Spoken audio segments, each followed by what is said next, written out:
Good morning everyone. আর একটা নতুন ব্লগে তোমাদেরকে অনেক অনেক ওয়েলকাম করছি। আর আশা করছি তোমরা সবাই বেশ ভালো আছো, আমরাও বেশ ভালোই আছি। নতুন একটা দিন শুরু, নতুন একটা ব্লগও শুরু হয়ে গেল। আর ব্লগটা শুরু হলো তখন ঘড়িতে বাজে 9:30। সকাল 7টার সময় স্নান করেছি, তারপর হাজব্যান্ডের জন্য ছুটোছুটি করে রান্না করেছি। আর আজকে যেহেতু শনিবার, তাই আজকের কাজকর্মের সমস্ত শিডিউল আমার একটু অন্যরকম হয়, তোমরা তো জানো। তো সকালবেলায় হাজব্যান্ড বলে গিয়েছিল স্কুল যাওয়ার সময় যে আমি পুরো 9টার মধ্যে ভাত খাবো। আমি 9টার সময় বেরিয়ে যাবো, আর কি 9টার মধ্যে ভাত খাবো নয়, বলেছিল 9টার সময় বাড়ি থেকে বেরিয়ে যাব, 9:45 ভাত খাবো। তো সেরকম ওর মতো রান্না করে দিয়েছি, মানে ভাত, তারপর আলু সিদ্ধ, ডাল, শাক করেছিলাম, মাছ ছিল, এ সমস্ত কিছু দিয়ে ওনাকে খাইয়ে দিয়ে পাঠিয়ে দিয়েছি। আর উনি গিয়েছেন ভোটের ডিউটিতে, মানে ভোটের ট্রেনিংয়ে, সরি ডিউটিতে না, ভোটের ট্রেনিংয়ে। ওনার ভোটের ট্রেনিংয়ে চিঠি এসেছে, তাই আমাদের সিউড়ি জেলা স্কুলে ওনার ভোটের ট্রেনিং হবে, তো ভোটের ট্রেনিংয়ে গিয়েছে। আর দেখো সেই সিউড়িই আমরা যাব, একটু পর যাব, মানে আমরা বাড়ি থেকে 2:30 পৌনে 3টে নাগাদ বেরোবো, আর উনি আগে গিয়েছেন। যদি সেকেন্ড হাফে হতো তাহলে ওর সাথেই মেয়ে চলে যেত। আর উনি সকালবেলায় গিয়েছেন, সকালবেলায় ফার্স্ট হাফে ওনার ভোটের ট্রেনিং আছে, আর তারপর তো আমরা তো বিকালে যাবই। তাই আমরা ঠিক করেছি যে একসাথে আমরা বাড়ি ফিরে যাব, মানে ওখানে ট্রেনিং করে নিয়েও গানের স্কুল চলে যাবে, তারপর গানের ক্লাস শেষ হলে একসাথে বাড়ি ফিরবো, এরকম একটা প্ল্যান আমাদের মধ্যে হয়ে আছে। তো চলো তোমাদেরকে রান্না শেয়ার করবো আজকে কী কী রান্না হলো আর কী কী রান্না হচ্ছে। মোটামুটি রান্না তো অনেক সকালেই হয়ে গিয়েছে, আর হচ্ছে শুধু একটাই, ইঁচড় আলুর তরকারি হচ্ছে, তো সেটা এখনও হচ্ছে, সেটা তোমাদের সাথে শেয়ার করবো। আর এদিকে আমার মেয়ের তো পরীক্ষা, মানে ডেট ধীরে ধীরে চলে আসছে, তো মেয়ে বাড়িতে পড়াশোনা করছে। আজকে স্কুল যায়নি, বলছে কি মা স্কুলে বেশি পড়াশোনা এখন আর হচ্ছে না, তো সেই জন্য আজকে স্কুল যায়নি, বাড়িতেই পড়াশোনা করছে। তাহলে চলো ভিডিওটা কন্টিনিউ করো, দেখতে থাকো, স্কিপ করো না, খুব তাড়াতাড়ি আবার চলে আসবো তোমাদের সামনে।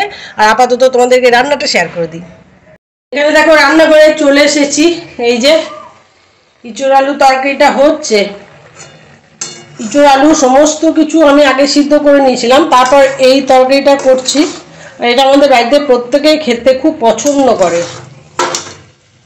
তো ইঁচড় আলু তরকারিটা করে নিয়ে, আর এই দেখো এখানে ডাল হয়েছে, আর এই যে শাক।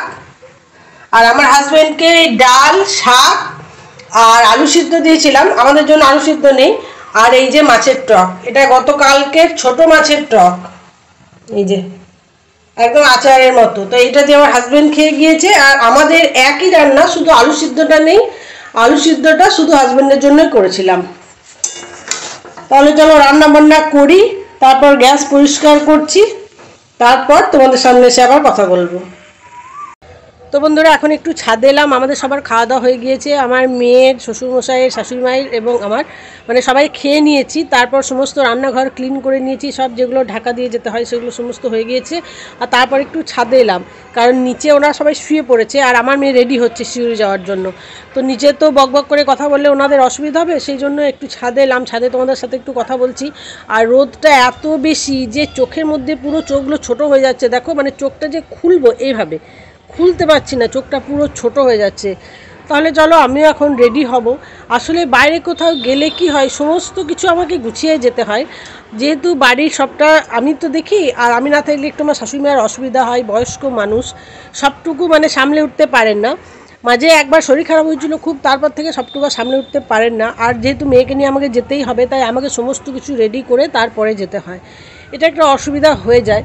কিন্তু কি বলতো, সংসারের দায়িত্ব যেমন আছে, সেরকম মা হিসাবেও তো আমার কিছু কর্তব্য আছে, তো সেটাই পালন করি। আর আমার হাজব্যান্ডও ফোন করেছিল, আমার হাজব্যান্ডের ট্রেনিং হয়ে গিয়েছে, তো আমি বললাম বাড়ি চলে আসতে, তো বললো যে না বাড়ি আসবো না, তোমরা এসো, একসাথেই বাড়ি যাব। তো ও এখানে মানে শিউরিতে ওর কিছু কাজ আছে, সেগুলো কমপ্লিট করছে, মানে এক্সট্রা কিছু কাজও ছিল, পেন্ডিং কাজ, সেগুলো কমপ্লিট করছে এই ফাঁকে। আর আমরা এখন রেডি হয়ে বেরিয়ে যাবো শিউরির উদ্দেশ্যে। তো চলো আর বেশি কথা বলবো না, কারণ এখনও যেতে হবে। আর দেখো রোদ কীরকম দেখেছো। চল এখনকার মতো টাটা।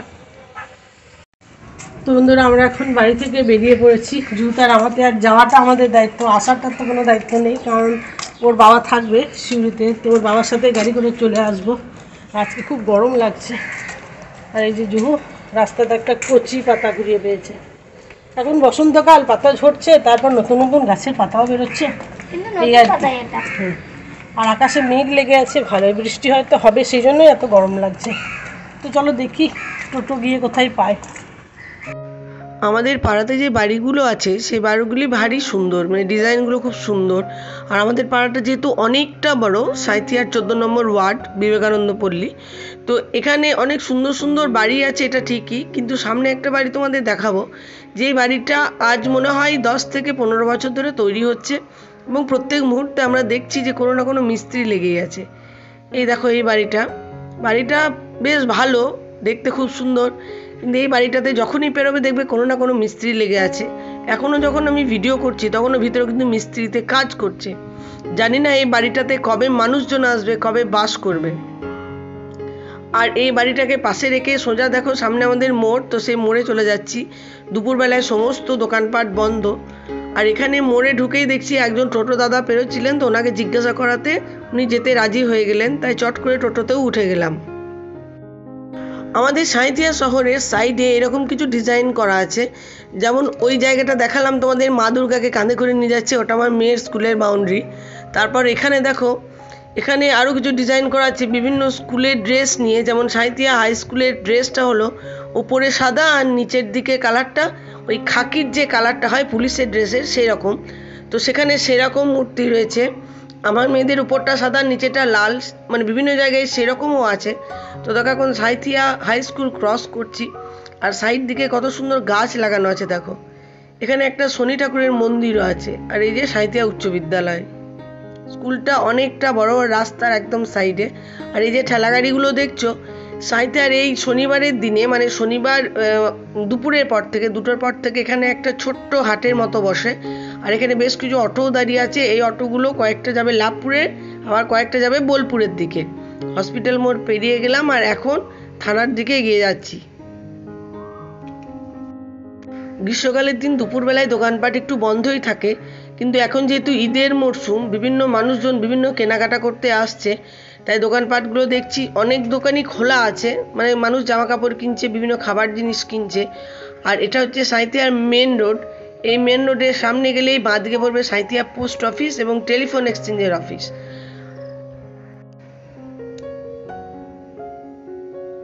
দেখো এখানে বিভিন্ন সেলের জিনিস বিক্রি হচ্ছে, জুতো থেকে আরম্ভ করে জামা। আর এখানে অনেক মাটির জিনিসও বিক্রি হয়। আমার বাড়িতে যে মাটির হাঁড়িতে আমি ভাত রান্না করি সেটা এখান থেকেই নিয়ে যাই। তারপর সামনে বৈশাখ মাসে অনেক বিয়ে আছে, বিয়ের বিভিন্ন জিনিসও এখানে বিক্রি হচ্ছে। টোটোতে করে যেই মাত্র অটো স্ট্যান্ডে এসে পৌঁছালাম, দেখছি একটা অটোতে মাত্র 2টো সিট আছে, তাই চট করে অটোটা ধরে নিলাম। আর এখন আমাদের অটোটা ছেড়ে দিয়েছে বন্ধুরা, আমরা এখন সিউড়ির উদ্দেশ্যে যাচ্ছি। আর দেখো রোদ নেই, আকাশ পুরো মেঘলা, জানি না বিকালের দিকে কোনো বৃষ্টি হবে কিনা। সাঁইথিয়ার এই অনুকূল ঠাকুরের আশ্রমটায় আমরা কোনোদিন যাইনি, মানে ভিতরে কোনোদিন ঢুকিনি, তবে একদিন ঢোকার খুব ইচ্ছা আছে। আশ্রমটা ভীষণ সুন্দর, আর এর চারিদিকে অনেক বাড়িও তৈরি হয়েছে বেশ সুন্দর সুন্দর। তো এইসব কিছু দেখতে দেখতে এখন যাচ্ছি।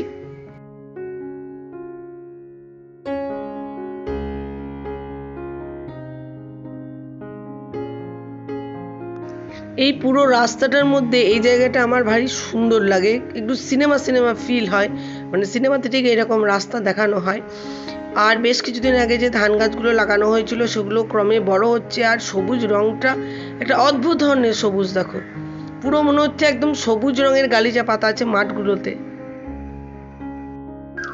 আর এই সবুজ রঙটা চোখকে ভীষণ আরাম দেয়। তাহলে চলো এই দৃশ্যগুলো দেখাতে দেখাতে আমরা সিউড়ি পৌঁছে যাব। তো বন্ধুরা আমাদের ক্লাস হয়ে গিয়েছে, আর আমার হাজব্যান্ড দাঁড়িয়ে আছে সামনে, ও আর ক্লাস অব্দি আসেনি। এখন আমরা হাঁটতে হাঁটতে ওর কাছে যাচ্ছি। আর এই যে গ্রুপ, আজকে একটু সকাল সকাল ক্লাস হয়ে গিয়েছে, আজকে কিন্তু অন্ধকার হয়নি, অন্যদিন কিন্তু অন্ধকার হয়ে যায় যখন ক্লাসের ছুটি হয় তখন। আজকে এখনও দেখো দিনের আলো আছে। তাহলে চলো, আমাদের বস চলে এসেছে। এখানে দেখো আমাদের রথ চলে এসেছে, আর হাজব্যান্ড বেশ কিছুক্ষণ বাইরে ছিল। এখানে স্থানীয় একটা মাঠে খেলা হচ্ছিল, ক্রিকেট খেলা হচ্ছিল একদিকে, আর একদিকে ব্যাডমিন্টন হচ্ছিল, তো সেখানে বসে বসে দেখছিল। আর দেখো বন্ধুরা এখন আমরা সিউড়ি থেকে বেরিয়ে যাচ্ছি, তো এই সময় টিপটাপ বৃষ্টিও পড়ছে। তো আমার হাজব্যান্ড একটু জোরে গাড়ি চালাচ্ছিল আজকে, কারণ এখনও ঘড়িতে বাজছে পুরো 6টা 5, আর আমার মেয়ের পড়া আছে 6:30টায়। যেহেতু প্রত্যেক শনিবারে আমরা থাকতে পারি না, গানের স্কুলে থাকি, তাই মেয়ে পড়তে যেতে পারে না, তো আজকেও পড়তে যাবে। আর এই যে বাড়িতে ফিরে শুধুমাত্র এক গ্লাস জল খেয়ে আবার পড়ার বই নিয়ে মেয়ে চলে গেল বাবার সঙ্গে পড়তে। আর এই সময় বেশ অন্ধকার হয়ে গিয়েছে, আমাদের পুরো গলিটা এখন একটা ফাঁকা ভুতুড়ে গলির মতো লাগছে। বন্ধুরা, আজকে হলো নেক্সট ডে। গতকাল যে ভিডিওটা শুরু করেছিলাম সেই ভিডিওটা যতটুকু তোমাদেরকে দেখিয়েছিলাম তারপর থেকে আমি আর কোনো ভিডিও করতে পারিনি। আমার গলার অবস্থা এই মুহূর্তে খুবই খারাপ বলতে সকাল থেকে তো গলার কোনো আওয়াজই বেরোচ্ছিল না, দুপুরের দিকেও তাই। তো আমার মেয়ে একটা ওষুধ দেওয়ার পর একটু আওয়াজ বেরিয়েছে, কারণ আমাকে ভিডিওটাও শ্যুট করতে হতো আর তোমাদেরকে জানাতেও হতো যে হঠাৎ করে কী এমন হয়ে গেল যে আমি আর কোনো ভিডিও করতে পারিনি। তো শিবির থেকে বাড়ি আসার পর আমার যে রেগুলার কাজগুলো থাকে সেগুলো সবই তো আমাকে করতে হয় এসে। তো সেগুলো সবই করার পর আমি ভাবলাম ভিডিওটা শেষ করে দেব। তো তখন থেকেই দেখি যে আমার গলাটাতে একটু একটু ব্যথা করছে। গলাটাতে ব্যথা করার পর মানে যখন ব্যথাটা অতিরিক্ত হতে শুরু করে আমি একটু গরম জল খাই বা একটু গার্গেল করি যাতে আমার ব্যথাটা একটু কমে যায়। কিন্তু ধীরে ধীরে আমার গলাটা চোকড হয়ে যায়, গলার মধ্যে পুরো আওয়াজ বন্ধ হয়ে যায়, কোনো রকম আওয়াজ বেরোচ্ছিল না, ভীষণ যন্ত্রণা করছিল গলাতে। তো যন্ত্রণাটা এখনও আমার করছে গলাতে এবং প্রচণ্ড পরিমাণে যন্ত্রণা করছে, আমি ঠিকঠাক কথাও বলতে পারছি না। আর কালকে কেন যে ওরকম হয়েছিল সেটা বুঝতেও পারলাম না। আমি সাধারণত খুব একটা ঠান্ডা লাগাই না, কারণ আমার ঠান্ডা লাগার একটা খুব বেশি প্রবণতা আছে। একটু ওয়েদারের এদিক ওদিক হলে বা একটু যদি আমি কোনো অনিয়ম করি তাহলে আমার খুব চট করে ঠান্ডা লেগে যায়। তোমরা যারা আমার পুরনো বন্ধু আছো তারা অনেকেই জানো, তাদেরকে আমি বারবার বলেছি যে আমার এত ঠান্ডা লাগে যে আমার মেয়েরও হয়তো ছোটোবেলায় এত ঠান্ডা লাগতো না। যখন তখন ঠান্ডা লেগে যায়, যখন তখন চোখ ফুলে যায়, একটা সাইডে চোখ ফুলে যায়, গলাতে ব্যথা শুরু হয়। তাই আমি সবসময় মানে সাবধানে থাকারই চেষ্টা করি। তো হঠাৎ করে কোথা থেকে কী যে হয়ে গেল আমি কিছুই বুঝতে পারলাম না। মানে এর ক্ষেত্রে আমি বুঝতেই পারিনি যে আমার ঠান্ডাটা কেন এত লেগে গেল। একটু আগেই আমি ভালো কথা বলছিলাম, একটু পর দেখছি গলাটা পুরো বসে গেছে, মানে এমনভাবে বসেছে যে আমাকে পুরো ইশারাতে কথা বলতে হচ্ছে। আমার মেয়ের সামনের পরীক্ষা, আমার মেয়েকে মানে ম্যাক্সিমাম জিনিসগুলো আমিই দেখাই। আমার মেয়ের অঙ্কের জন্য ওর দাদুর কাছে অঙ্ক করে, বিজ্ঞানটা ওর বাবা দেখায়, ইংলিশের টিচার দেওয়া আছে, বাকি সমস্ত সাবজেক্ট আমার কাছে পড়ে। তো আমি আমার মেয়েকে পড়াতে পর্যন্ত পারছিলাম না, মানে ওকে তো পড়াতে গেলে বোঝাতে গেলে আমাকে কথা বলতে হবে, আমি সেই কথাটাও বলতে পারছি না। আর আমার মেয়ের 2-1 দিনের মধ্যে পরীক্ষা শুরু হবে, এতটাই আমার মানে টেনশন হচ্ছে, এতটাই আমার খারাপ লাগছে যে কী বলবো তোমাদের। তো দেখো ভিডিও কাল থেকে আর কিছুই করতে পারিনি, ভেবেছিলাম সকালের দিকে যদি গলাটা ঠিক হয় তাহলে সকালের দিকে তোমাদেরকে জানিয়ে দেব। সকালের দিকেও আমার গলা ঠিক হয়নি, এই দুপুরবেলাতে গলাটা একটু একটু মনে হচ্ছিলো ব্যথাটা কম আছে। দুপুরবেলা একটু শুয়েছিলাম, ঘুম থেকে উঠে দেখি আবার যন্ত্রণা শুরু হয়ে গেছে, আবার গলাটা পুরো বসে গেছে। তো ঘন্টাখানেক আগে আমার মেয়ে আমাকে একটা ওষুধ দেয়, যেহেতু আমার মেয়ে গান বাজনা করে সেহেতু ওর গলা মাঝে মাঝে এরকম হয়ে যায়, তখন ওকে একটা নির্দিষ্ট ওষুধ আমরা খাওয়াই। তো সেই ওষুধটা মেয়ে আমাকে দেয়, একটা ছোট্ট এইটুকু একটা দানার মতো ট্যাবলেট, বললে যে মা এটা তুমি জিভের তলায় রাখো, দেখো আস্তে আস্তে গলাটা একটু ছাড়তে পারে। কারণ দেখো আজকে আমাকে ভিডিও দিতেই হবে, আমি যে ভিডিওটা শ্যুট করছি এই ভিডিওটা শ্যুট করার পর আমাকে ভিডিও এডিট করতে হবে, আমি এখন অবধি এডিট করিনি, কারণ ভয়েস দেবো কীভাবে, আমার ভয়েস দিতেও তো কষ্ট হচ্ছে। তো এরকম গলাতেই তো আমাকে ভয়েস দিতে হবে, তো সেই ভিডিওটাও আমাকে এডিট করতে হবে। আর আমি যেহেতু একদিন ক্যাপে ক্যাপে ভিডিও দিই, আজকে আমার ভিডিও দেওয়ার ডেট, আমি তো কোনোভাবেই এই দায়িত্বটাও এড়াতে পারি না বলো। আমার অনেক বন্ধু আছে যারা ওয়েট করে থাকে আমার ভিডিও আসার, আর যদি আমি একটা মানে একটু টাইমের এদিক ওদিকও করি তাহলে তো আমার ইমপ্রেশনটাও ডাউন হয়ে যায়, আমার নিজেরও ভালো লাগে না। আমি একটা সিস্টেমে চলি, সেই সিস্টেমেই ভিডিও দিই, সেই সিস্টেমে আমার চলে সব কিছু।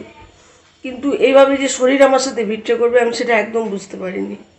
তো যাই হোক, এখন গলাটা একটু খুলেছে, পুরোপুরি খোলেনি, তোমরা বুঝতে পারছো গলাটা ভীষণ এই পোর্শনটাতে ব্যথা করছে, একটু মাত্র খুলেছে। তো আমি দেখি যতটুকু পারবো তোমাদের সাথে শেয়ার করব, ভয়েসটা যেভাবে পুরো ভিডিওটা আমি এডিট করব, এডিট করে তারপর তোমাদের কাছে পৌঁছে দেওয়ার ব্যবস্থা করব। তো চলো বন্ধুরা, আজকের মতো ভিডিওটা এখানে শেষ করছি, আর বেশি কথা বলতে পারছি না, ভীষণ কষ্ট হচ্ছে আমার। তোমাদের সাথে নতুন ভিডিওটা খুব তাড়াতাড়ি আসবো, আবার স্বাভাবিকভাবে স্বাভাবিক ভয়েসে। ততক্ষণের জন্য তোমরা আমার জন্য একটু প্রে করো, আমার গলাটা যেন তাড়াতাড়ি ভালো হয়ে যায়। আমার গলাটা ঠিক না হলে আমি ভিডিও করতে পারছি না। আমি আজকে সারাদিন কোনো ভিডিও শ্যুট করিনি, আমার এত নিজের খারাপ লাগছে, আমি প্রত্যেকদিন ভিডিও করি, একটু আমার নিজের এন্টারটেনমেন্টই বলতে পারো, আমার নিজের ভালো লাগে, কিন্তু এই গলার জন্য আমি কিচ্ছু করে উঠতে পারছি না।